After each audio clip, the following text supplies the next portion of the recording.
Hi, and welcome to my presentation on the innate immune response. Once a pathogen gets past the body's first line of defense, the second line of innate defense comes into play.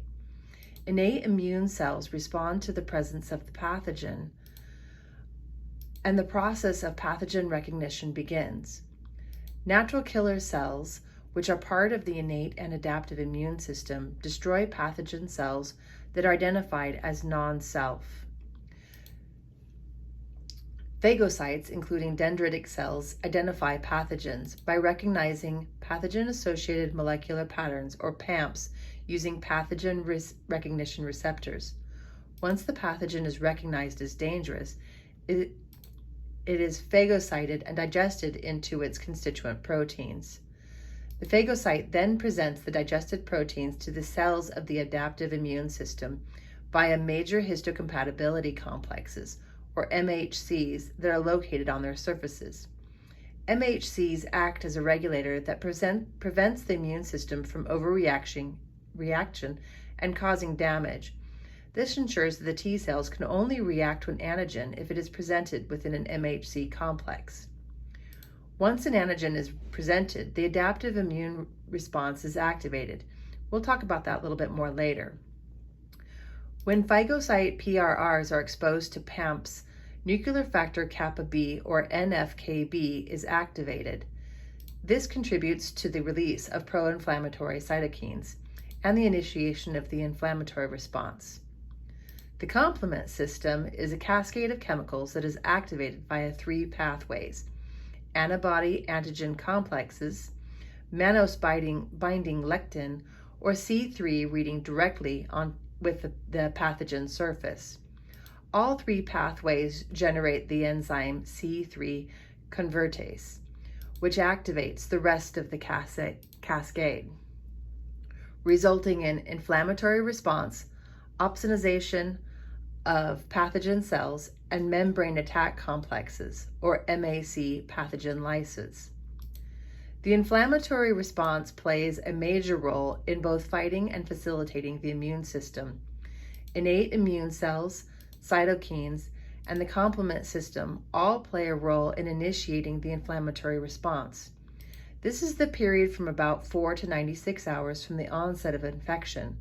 The main features of the inflammatory response are vasodilation and increased vascular permeability, aiding in cellular response, the release of inflammatory mediators, neutrophil chemotaxis, where the neutrophils migrate to the site of infection, systemic symptoms, and upregulation of costimulatory molecules, which encourages the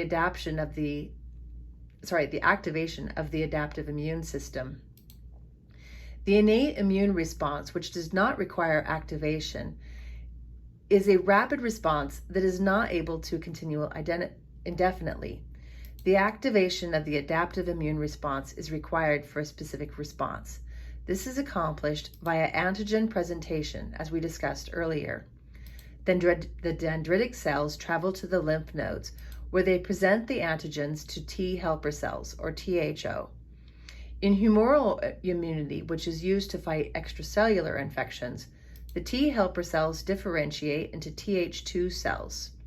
The Th2 cells identify the corresponding B cell by identifying the correct antigen within the MHC on the B cell surface.